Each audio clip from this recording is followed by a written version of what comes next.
Hello, all you true crime fans.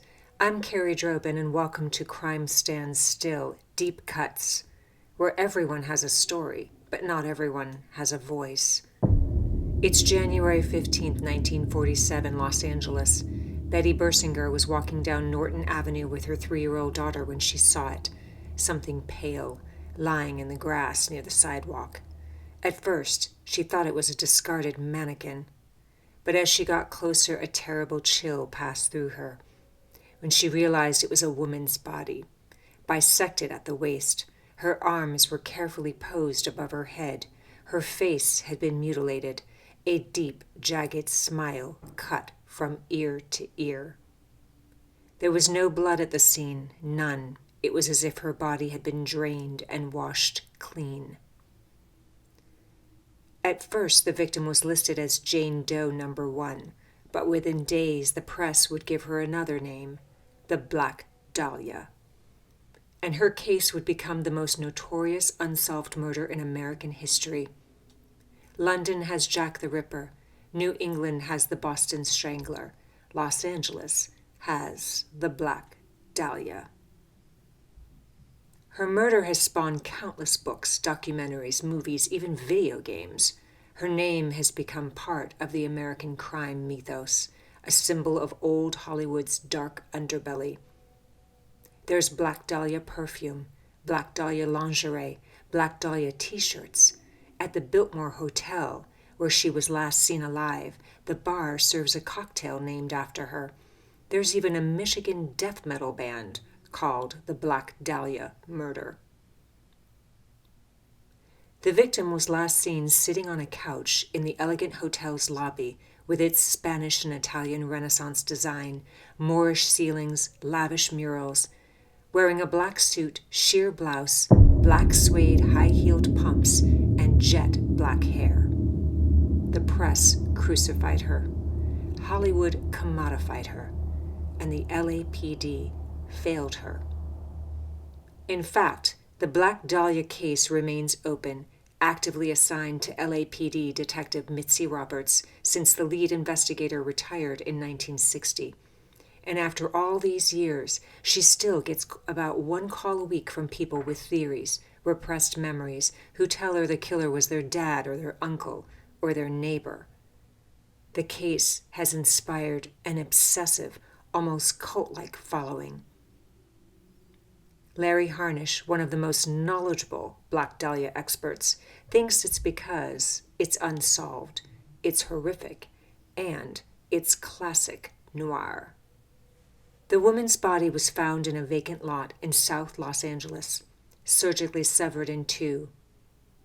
She had been washed and scrubbed clean, and the grotesque smile that had been carved on her face had been done so, apparently, while she was still alive. But before she became a symbol of Hollywood's dark chapter, our victim, Elizabeth Short, aka Black Dahlia, was just Beth, a pretty girl from a small town who was already haunted by loss. And that's where the real story begins.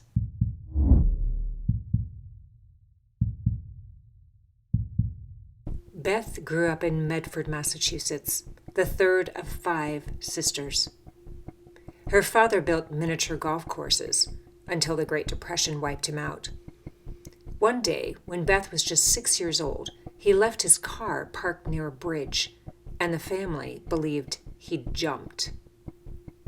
Years later, he sent a letter to Beth's mother explaining that he had faked his suicide and was actually living in California.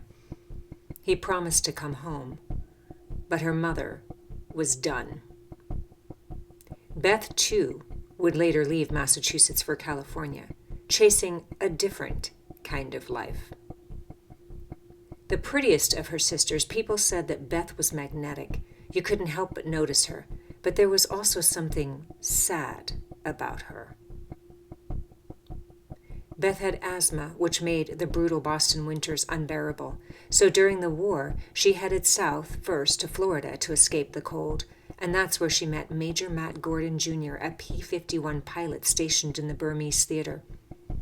Matt Gordon proposed in a letter from overseas, and Beth, of course, said yes. She wrote him 27 letters in 11 days, but 5 days before VJ Day, Gordon's plane went down, and he never made it home. And Beth never recovered. It's easy to paint Beth as another wannabe starlet chewed up and spit out by Hollywood, but that's not who she was. The truth is actually much simpler and far more tragic. She wasn't chasing fame, she was chasing connection. After her lover died, Beth drifted. In the summer of 1946, she moved to Long Beach for one reason, to reconnect with, strangely, another Gordon, another pilot she had dated before the war. They met up, spent some time together, but the romance fizzled. She later wrote to him, "Perhaps Matt was my man. That's why I've been so miserable." It wasn't glamorous. It wasn't noir. Beth wasn't an actress or femme fatale. She was just a young woman, grieving and alone.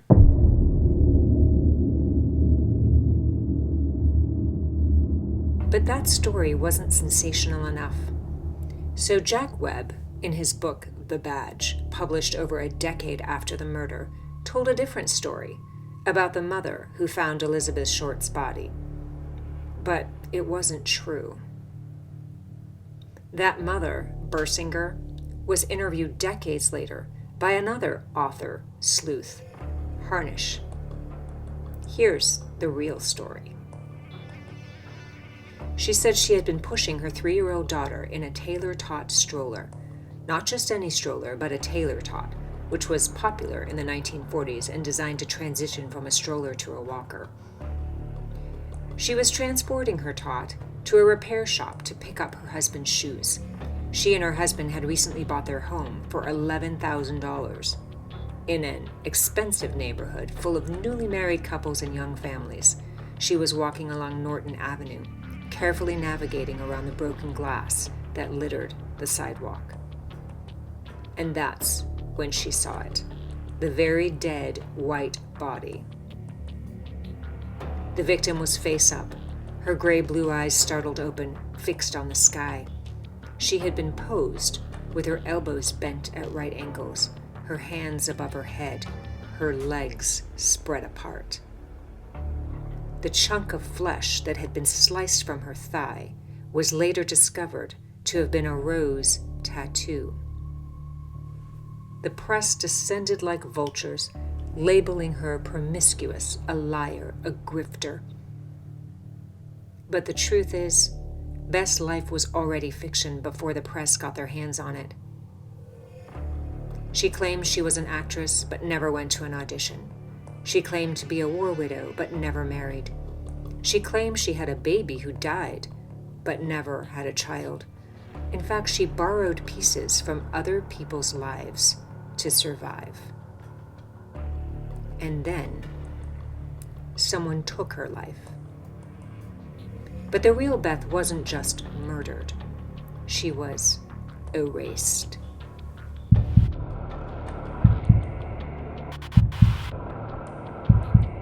Identifying Elizabeth Short didn't take long. Her fingerprints were already on file because she had applied for a clerk job at Camp Cook during World War II. They also had her prints from an arrest for underage drinking in Santa Barbara.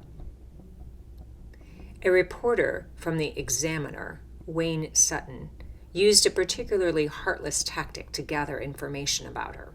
He called Elizabeth's mother, Phoebe, and lied. He told her Elizabeth had won a beauty contest, and Phoebe began reminiscing about her daughter's childhood, about her triumphs in school. And when the reporter finally told Phoebe what had really happened to her daughter, she collapsed. The press was ruthless.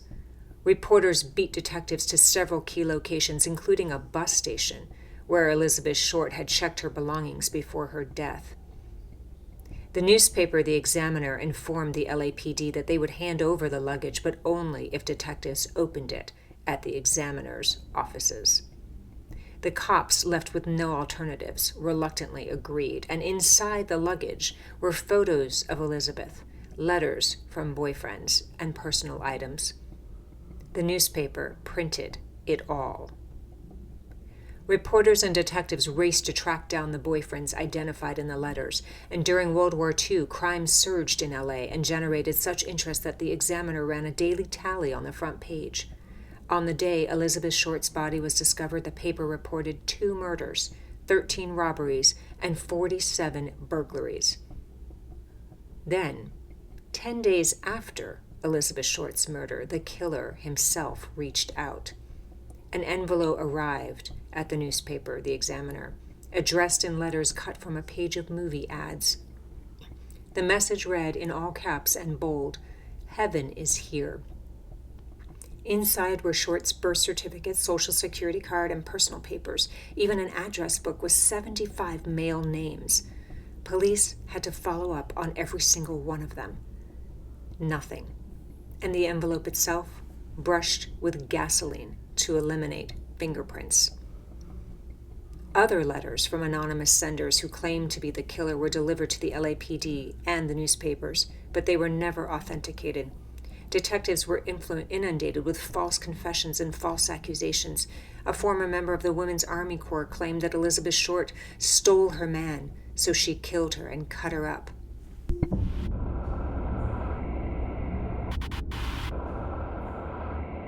In 2003, Steve Hodel, a retired LAPD homicide detective, published his best-selling book, Black Dahlia, Avenger. And in it, he had his own theory. You ready for this? His own father, Dr. George Hodel, murdered Elizabeth Short. Dr. Hodel wasn't just any suspect. He was a wealthy Hollywood socialite, a brilliant physician who ran a venereal disease clinic and partied with actors and bohemians in a house designed by Lloyd Wright, the son of Frank Lloyd Wright. Hodel's life was steeped in glamour and, as Steve would argue, darkness and depravity. Steve's theory began with a photo album he inherited after his father's death. Inside were 2 photographs of a woman he swore was Elizabeth Short. That discovery sent him spiraling down the rabbit hole. Dr. George Hodel was already a man with secrets. In 1949, he was accused of molesting his 14-year-old daughter, Tamar. But during the trial, Tamar accused her father of killing Elizabeth Short. But a psychiatrist testified that Tamar was a pathological liar, and George was acquitted. Then there was the infamous recording. Dr. George Hodel's house had been bugged by the LAPD, and he was caught on tape saying, "Supposing I did kill the Black Dahlia." They couldn't prove it now. But immediately after, he said something else. "I wonder if they're listening to me right now." Was it a confession or a taunt? Steve Hodel didn't stop there. He claimed his father also killed Jean French, the victim in the infamous red lipstick murder. And then he linked him to at least 25 other murders, including the Zodiac killings in Northern California. Stephen Kay, a Los Angeles deputy DA, believed him and said this: "If George Hodel were alive today, I'd file 2 counts of murder against him for the Dahlia and the red lipstick murders." But the LAPD's cold case unit disagreed with Steve Kay's evidence. Those photographs? They said the woman wasn't Elizabeth Short. Short's surviving sister agreed, and the claims of a police cover-up? Not a shred of proof. Critics panned Steve's book. The LA Times called it, quote, "revolting twaddle." The LA Weekly called it, quote, "gobbledygook." But the theory stuck, because Dr. George Hodel was on the LAPD's original list of suspects, and because Elizabeth Short's body had been bisected with surgical precision, a cut so clean it could only have been done by a skilled surgeon. But the Black Dahlia killer?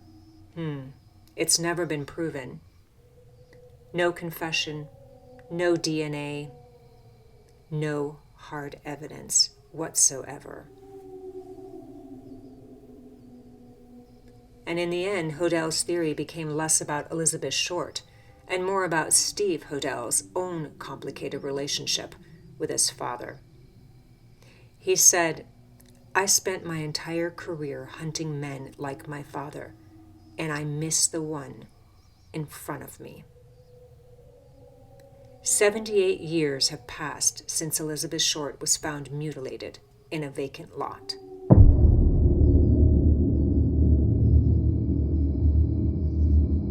If this case happened today, would we actually know who killed Elizabeth Short? Forensic evidence that didn't exist in 1947, such as DNA analysis, advanced fingerprinting, trace blood, fiber analysis, might have cracked the case wide open. Today's crime scene preservation protocols would have prevented contamination. We wouldn't have had reporters traipsing around our crime scene. Tire tracks and footprints would have been documented. And that package sent to the examiner would have been tested for DNA, hairs or fibers that could have been matched to a suspect. Without hard proof, speculation becomes entertainment. John Gregory Dunn fictionalized the Dahlia murder in his 1979 novel True Confessions, which portrayed her as a prostitute. Dunn and his wife Joan Didion wrote the screenplay for the movie version starring Robert De Niro and Robert Duvall. Kenneth Anger's Hollywood Babylon 2, published in 1984, introduced lurid crime scene photos of Elizabeth Short's body to a new generation, reigniting widespread fascination with the case. But was it true? Who knows? James Ellroy, one of America's most famous crime novelists, became obsessed with the Dahlia case after receiving a copy of The Badge as a birthday present from his father. Ellroy was just 11 years old, 8 months after his mother was murdered, when he read the Dahlia section more than 100 times. The case became his way of processing his own loss. He channeled this obsession into his 1986 novel, The Black Dahlia, which suggested that Short had appeared in stag films. The book became a bestseller and was adapted into a widely panned film by Brian De Palma. But I'd like to believe that crime stories are not supposed to be sensational, that they should have a message behind them. They can't just be entertainment. The lead that almost broke the case when author sleuth Larry Harnish first started researching the Black Dahlia. He wasn't trying to solve it, he says. He wasn't one of those Dahlia freaks, the crime buffs who chased wild theories and drew red strings across walls. He just wanted to tell Elizabeth Short's story accurately, to clear up the myths, to give her back her humanity. But then he stumbled upon a discovery that changed everything. While working on the 50th anniversary article of the murder, Harnish decided to interview legendary FBI profiler John Douglas, the man who practically invented criminal profiling. And Douglas asked him a simple but penetrating question. He said, "What do you know about the neighborhood?" The choice of dump site was unusual. The killer had options.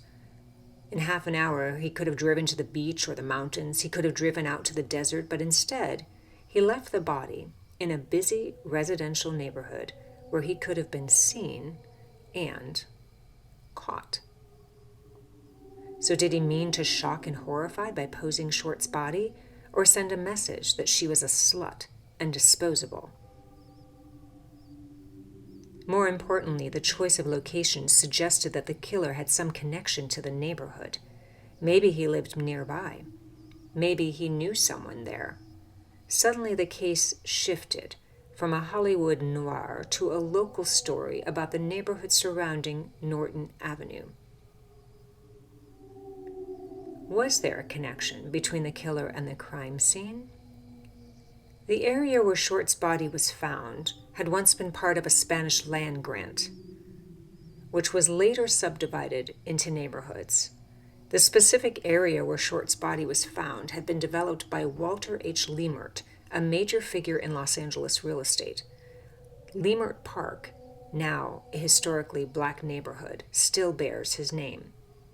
city archives, police commission meeting notes from the era, and building records and zoning permits reveal that at one time, mob boss Jack Dragna had lived just 4.5 blocks from the crime scene. Organized crime was rampant in Los Angeles during the post-war period, and Dragna controlled much of it. But nothing connected Dragna to Short's murder, and nothing about Norton Avenue particularly stood out.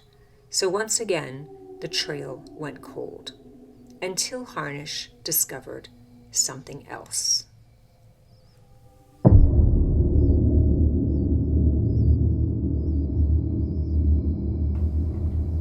A box, stuffed with photocopies of newspaper clippings, transcript of the coroner's inquest, and random memorabilia related to Short's life.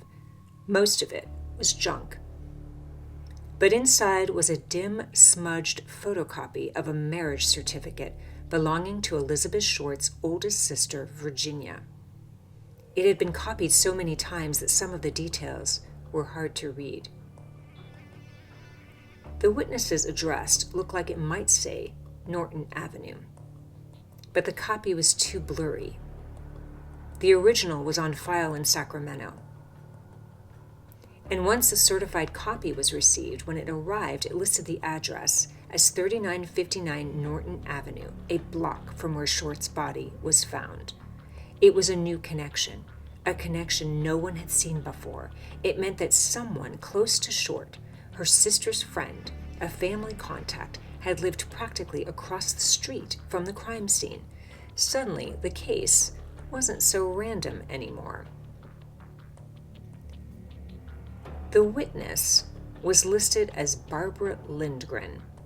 That name had never appeared in any previous research. She wasn't mentioned in any interviews or police reports. Who was she? If she was a connection to Elizabeth Short, and Lindgren had ties to the neighborhood, or worse, to someone who lived nearby, it could unravel the entire mystery. The idea that Short's killer knew her personally had always lingered on the margins of the case was something new.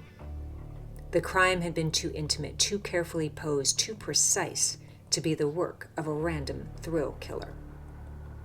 John Douglas's profile suggested that the killer wanted Short found, that the killer wanted to send a message. So if Barbara Lindgren was the missing link, it might explain why Short was killed and why her body was left exactly where it was. But who was Barbara Lindgren? The phone directories from the 1940s were no help. The LA Times archives were a dead end. Elizabeth Short's sister and brother-in-law were long dead. There was no one left to ask. That's when Harnish descended into the dim sub-basement of the Los Angeles County Hall of Records. It was like a scene out of Chinatown. Jake Giddey searching through plat books to uncover a real estate conspiracy. Harnish pored over the heavy, crumbling volumes of property deeds and tax records for the 3900 block of South Norton Avenue, working his way through the entries from the 1940s. And then, there it was, 3959 Norton Avenue. The house was listed under the name Ruth Bailey.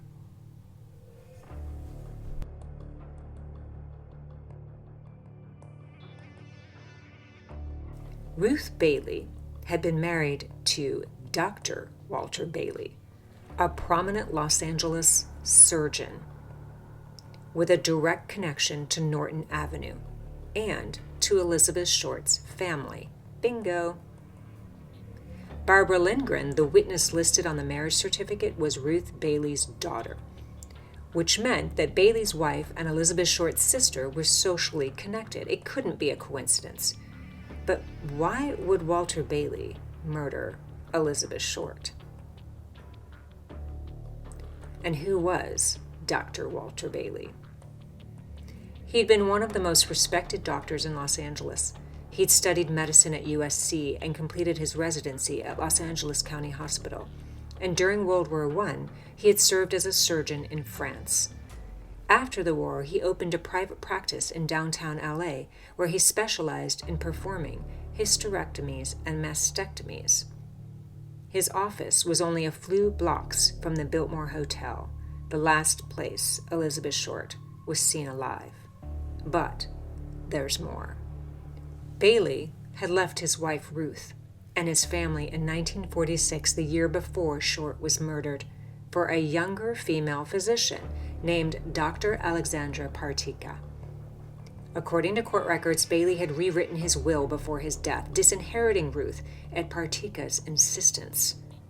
Ruth claimed in a lawsuit that Partika had blackmailed Bailey, threatened to expose some dark secret unless he left his family for her.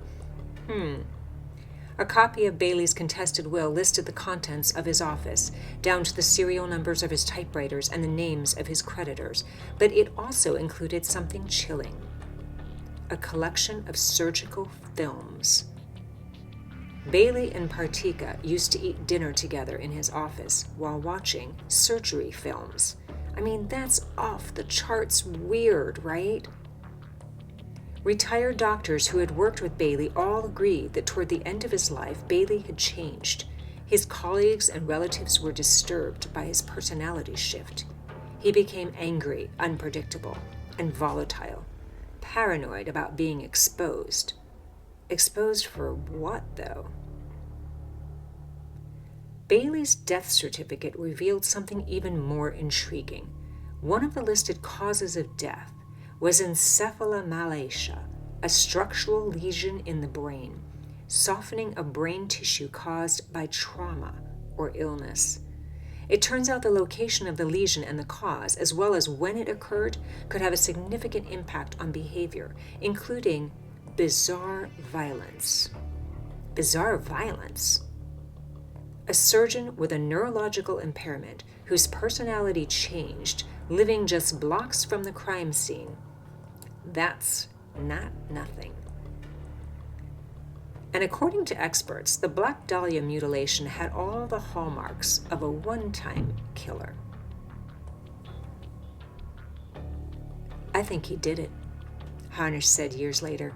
I don't have a smoking gun, but I do have a scalpel. Whoever killed the Black Dahlia positioned her body the way a surgeon would on an operating table. And Bailey didn't just want to kill her. He wanted everyone to see it.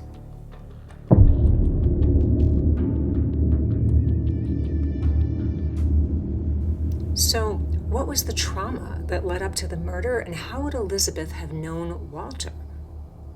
Ruth Bailey was connected to the Short family through Virginia's wedding, right? Her daughter, Barbara Lindgren, had been the matron of honor.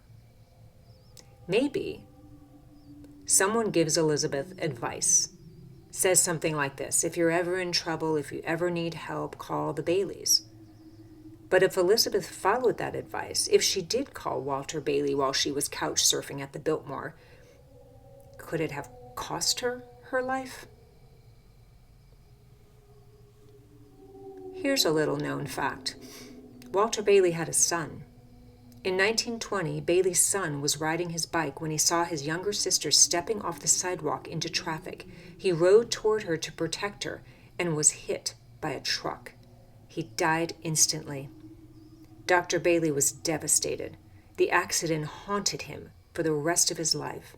And Ruth Bailey had been the one responsible for watching the children that day. Bailey never forgave her. Could that have been the source of Dr. Bailey's rage? Bailey's son died on January 13, 1920. Elizabeth Short's body was found on January 15th. Did Dr. Bailey, emotionally fragile, haunted by guilt, possibly suffering from brain damage, kill Elizabeth Short on the anniversary of his son's death? Could Bailey have wanted to send a message to Ruth Bailey and Barbara Lindgren, a grotesque reminder of the son they lost? While Bailey seems to be the most plausible suspect, the case remains unsolved, and the crime stands still. Thanks for listening.